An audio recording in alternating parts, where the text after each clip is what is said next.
following program is classified G. It's suitable for all ages.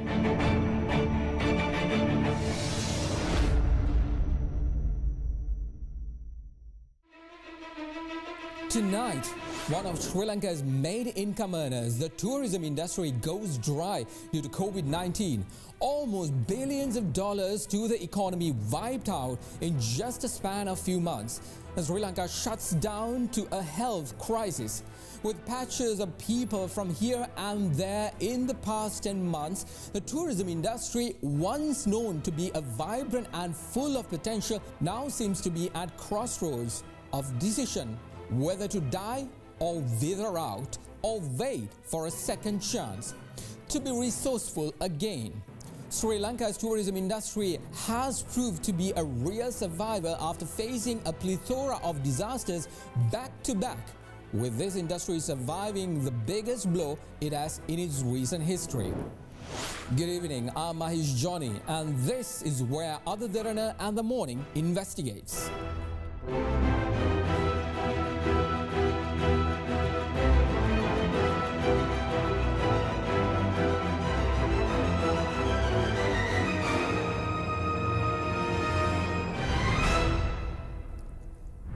Good evening, everyone. Good to see you on yet another episode of Investigates, where we go in depth into an issue that affects you and me. Now, if you ask a student in Sri Lanka, what are the main income earners of Sri Lanka, you can bet my bottom dollar, or rupee for that matter, that he or she will say tourism. Sri Lanka in modern times have become one of the ultimate travel destinations in the world. This has kicked our tourism industry to levels we've never imagined. But right now, we all know all of this glory has now come to a standstill thanks to the pandemic. Instead of ideal of returning to complete normalcy in a COVID-19 free environment, the world is now focusing more on embracing what has come to be known as the new normal, as that is identified by most as a way out of this crisis begotten by the COVID-19 pandemic. Tourism is undoubtedly one of the worst affected industries both in Sri Lanka and globally due to the pandemic. The local tourism industry stakeholders felt the pinch before other industries with the early 2020 COVID outbreaks in China, Sri Lanka's second largest tourism market at that time. The industry has been struggling and is in dire straits ever since. It has also been patiently waiting for a return to a pandemic-free world. However, that still seems to be distance away. Could Sri Lanka's tourism industry to adopt a new normal approach and instead of waiting for the pandemic to end, find ways of sustaining tourism through the pandemic? Well, to get an answer to that very question, as well as the other current state of Sri Lanka's tourism industry and how soon it can come back into the normal state, we spoke to several key figures in the industry to get the real picture. Tonight, we investigate the impact the pandemic has had on Sri Lanka's tourism industry, which is the bread and butter of approximately 3 million Sri Lankans employed in the sector, both directly and indirectly, has been devastating. According to the country's tourism regulator, the Sri Lanka Tourism Development Authority, the industry includes a large number of stakeholders, including accommodation providers from five-star hotels to homestay operators, travel agents, restaurants, shops, event management companies, meeting incentives, conference and exhibition service providers, artists, wellness and adventure-related service providers, tour guides, drivers, and the informal sector workers. The Sri Lankan Tourism Authority chairperson Kimali Fernando says that the industry has faced a double whammy from the Easter Sunday attacks in 2019 and the pandemic that started in early 2020, being directly and heavily impacted by both events. She added that the tourism industry, unlike other industries, provide foreign exchange that has a positive impact on the rest of the economy, from the biggest corporates to small and medium enterprises, and the impact on the industry has therefore been felt badly by those who have directly invested in the industry and the many providers of products and services, including government agencies depending on tourism. The implementation of the concept called the travel biological bubble, which attracted both appreciation and opposition from various parties, is one of the measures the SLTDA implemented in a bid to lessen the impact experienced by the tourism industry. However, despite the many support given, we are well aware of the devastating impact the Easter Sunday bombing and the subsequent COVID-19 pandemic has had, and the impact on the industry. We actually, to support our citizens and our industry, we created a travel bubble concept. The idea was to open tourism in a responsible manner, where international travelers would visit the island, enjoy the accommodation, visit the sites while remaining in the biobubble. So the biobubble concept actually enables Sri Lanka, in fact, to be recognized by the World Travel and Tourism, and we received even a safe travel stamp. We were the first in this part of the world. International media, CNN, BBC, all recognized the use for us for this unique concept. The health guidelines, however, you have to distinguish from the travel bubble. The health guidelines, such as the number of PCR tests, how long to quarantine, what is the process for a vaccination passenger, all that is decided by the Ministry of Health, not Sri Lanka Tourism. So we decided on the travel bubble to where you go, but the health guidelines are clearly set and regularly changed by the Ministry of Health, which we need to abide by. The travel biobubble concept was welcomed as a positive move by foremost tourism industry professionals such as the Hotels Association of Sri Lanka President Sanath Ukwantha, who observed that it is a very unique, safe and secure way of promoting tourism. Travel bubbles are a very unique and safe and secure way of promoting tourism in the country. It was developed by Sri Lankan Tourism in order to open our doors to the world in this new normal. We were one of the countries that pioneered this system of travel bubbles, and today a number of other countries are following same. Now, after almost 6 months into operation of this system, we have had less than 1% of positive cases, and they too have successfully quarantined, and we have no evidence whatsoever that tourism has spread the virus in the country. I think the government should look at long-term plan of conducting day-to-day businesses with this virus in our midst. The virus is very unlikely to disappear for years to come, and we have to accept that. We have to look at ways of how we can continue with our lives and businesses with this virus and to learn to live with it. A few countries have opened up for tourism and are managing the outbreak quite well, while most countries have closed. I believe that Sri Lanka will be able to successfully welcome tourists in the bubble concept to revive the industry, given that all safety measures are adhered to very strictly and utmost priority given to keeping the community safe. The authorities have already taken a number of measures to support the tourism industry, and they include extended debt moratoriums, relief for utility payments, the extension of liquor licenses, small grants for tour guides and drivers, the reduction of registration fees and renewal fees applicable to those in the industry, and the implementation of a provincial license scheme. However, the growth of the industry has been a question for many in the industry. When queried about the measures that have been implemented and or planned for the foreseeable future of the tourism industry, Sri Lanka Tourism Authority Chairman Kimali Fernando said that in the future a global promotion will be launched, and it is happening in a context where Sri Lanka has not had an integral global promotion campaign for around 10 years. For a country, branding, or say it's not only a country but even a product. If you're selling, it's important to position your brand, and which, for many years we haven't done that. So to position it in a sort of a consistent basis, promoting the brand, you cannot sort of achieve it in, a month or a year. It is essential that we really brand ourselves in an authentic, sort of consistent way, pitching sort of at our strengths. A travel app is being created using technology for the first time in the history of Sri Lanka. We have also identified over 5,000 sites island-wide. All that will be included in the app.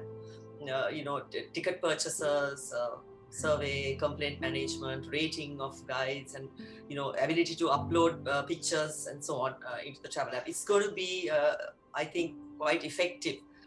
We're looking at long stay, sort of digital nomads, and long stay older generation would want to sort of stay longer. So we're seeking the support of immigration to give at least 6-month visas.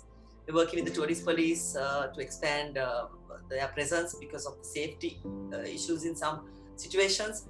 We are working with the ministry actually to help develop certain districts in Arugambe, Ella. We are also implemented a sustainable green building requirement for all new tourism investments. So we are going forward with all the initiatives. Meanwhile, President of the Hotels Association, Sanath Ukwatha, is of the opinion that even though the government has already taken a number of measures to support the COVID-19 hit tourism industry, there are more measures that should be taken. Continued government support, according to him, is of great importance. The government has taken a number of proactive measures to revive the industry. They have offered a temporary lifeline by freezing our debts, our debt servicing, and cost of utilities by introducing moratoriums. They have given a 2-month soft loan to meet our recurrent costs during the airport closure initially. Now with the current third wave, most of our businesses have come to a standstill, and locals are also unable to travel. Once again, request the government to help us with our request to restructure our debt, putting aside the interest component of our debts for a period of 3 years by way of a government-backed discounted bonds where we can pay back our interest over a period of time and implement the cabinet-approved wage support scheme for tourism industry staff, which is long overdue. We also urge the government to implement the vaccination of tourism staff. However, real recovery will be only possible when international tourism returns to normalcy, and survival of our industry will then be only possible with continued government support. Meanwhile, Sri Lanka Association of Inbound Tour Operators President Mahin Kariwasam said that the procedures used in the tourism industry after the outbreak of the pandemic should be relaxed, as it would encourage tourists to visit the country. I think the government also should seriously look into the modalities of getting a tourist down. Supposing we have a tourist coming in, he has to first log into the visa online. Then he has to tell the local agent or the hotelier, make his reservation. We have to pay $40 for the PCR test, which is fairly expensive. Actually, if you go direct to a hotel, we pay only $6,500 or $6,000 even. But we have to pay in dollars, $40 per PCR, which is around 8,000 rupees or even more with today's exchange rates. So these are things that have to be ironed out, and where we could pay directly to the hospital, it might be cheaper for us. And to have the modality of going through and then confirming that we have paid and so on, it's a long process. So to get a visa and to get everything approved for a client, it takes more than 48 hours. So these are some modalities that we are facing at the moment, which the government should seriously relax. And the most important thing is the recognition of the dual vaccine, or the people who are vaccinated who are coming in with a vaccinated passport. They should be allowed after the first PCR to move around the sites freely and to visit Sri Lanka. Well, it's understandable that measures need to be taken to ensure that the tourism sector, which brings a sizable income to the country's GDP, need to be revived at all costs. But however, it should be done in a forward-thinking manner that would allow the industry to weather in future setbacks and still move on. When we return, the revival of the tourism industry.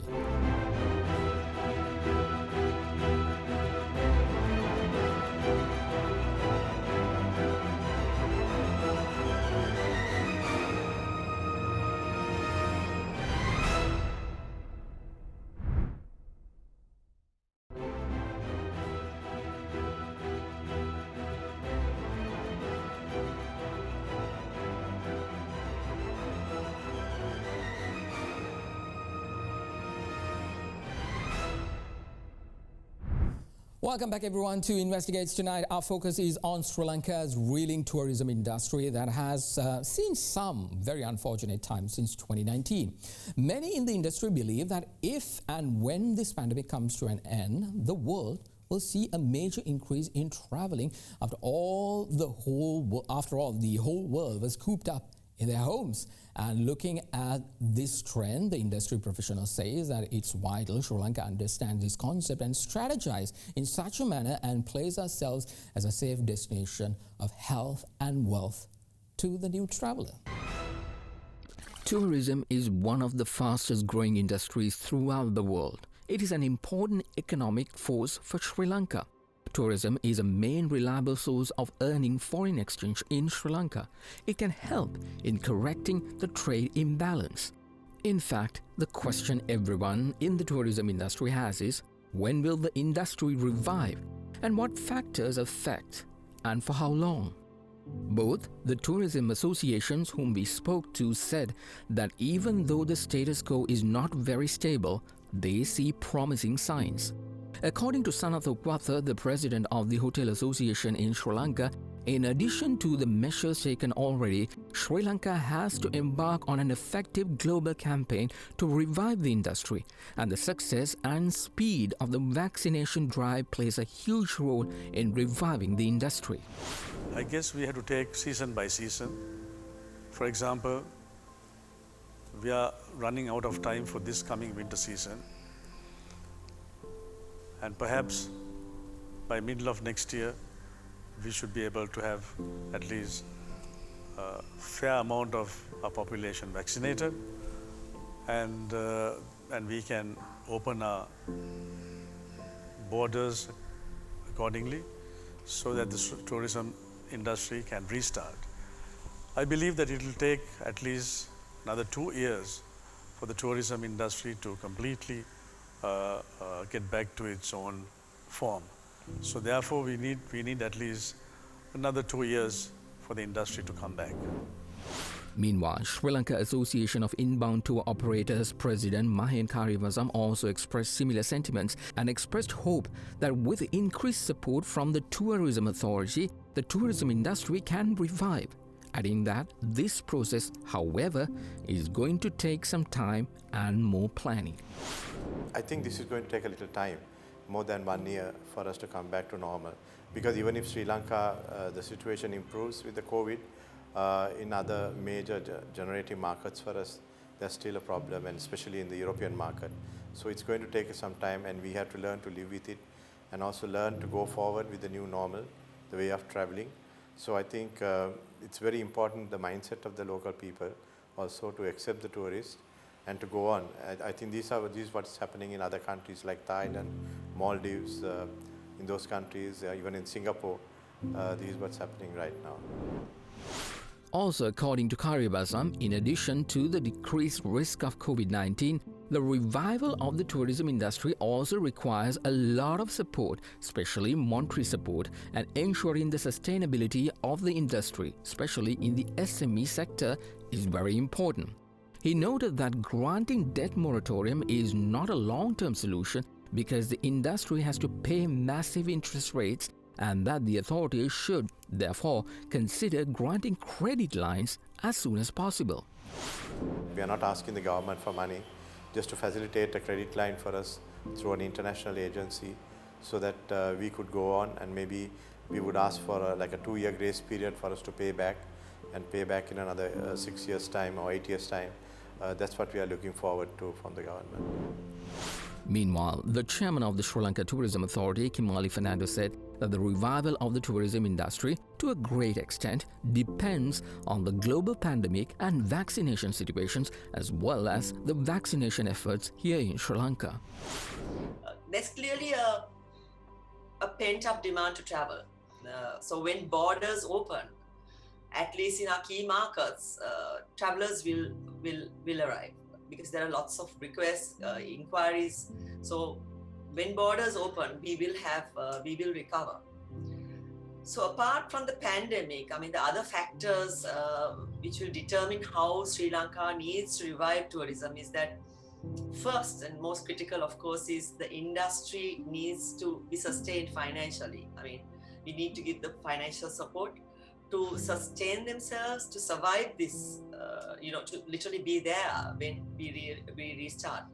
So with a concrete support, whether it's by way of wage support or vehicle leasing, loans, interest subsidy, etc., from the banks and non-banks, we are appealing to the banking system to support, because Sri Lanka tourism will rise again, and we are making so many other changes, so we'll have a better product and better positioning. She also noted that the country's tourism industry too needs to understand and accommodate the demands of tourists in post-COVID-19 context. And from an industry perspective, I think the industry also needs to embrace the new post-COVID travelers, what they will possibly look at. I mean, they will possibly look at look to connect with nature. Post-COVID traveler will possibly look at health and well-being, which is like Ayurveda and our own indigenous wellness. Post-COVID traveler will also look for space due to COVID pandemic. So we need to pitch for that authentic experiences, the adventure, the wellness, the Ayurveda. I mean, Sri Lanka really has everything a post-COVID traveler is looking for. We do have it. Nature has given it to us. So it is up to us, and particularly the private sector who's providing the products and services, to realign themselves and meet the needs of the new consumer. We all have changed after COVID, and I think most international travelers have all changed.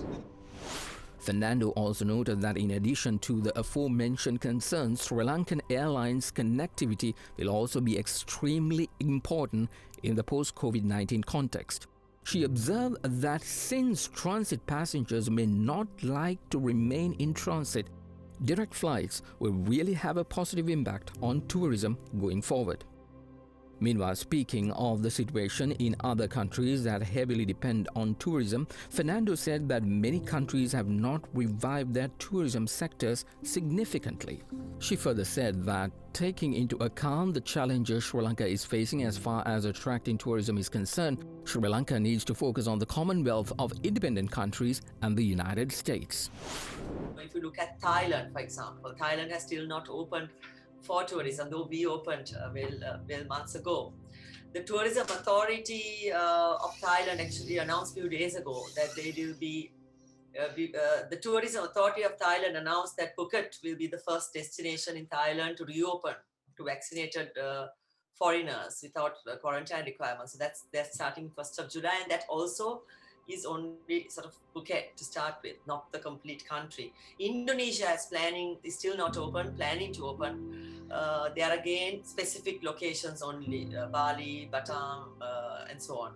So Philippines is not open at all for tourism. So that's our market we're competing with. Most of them are really not open.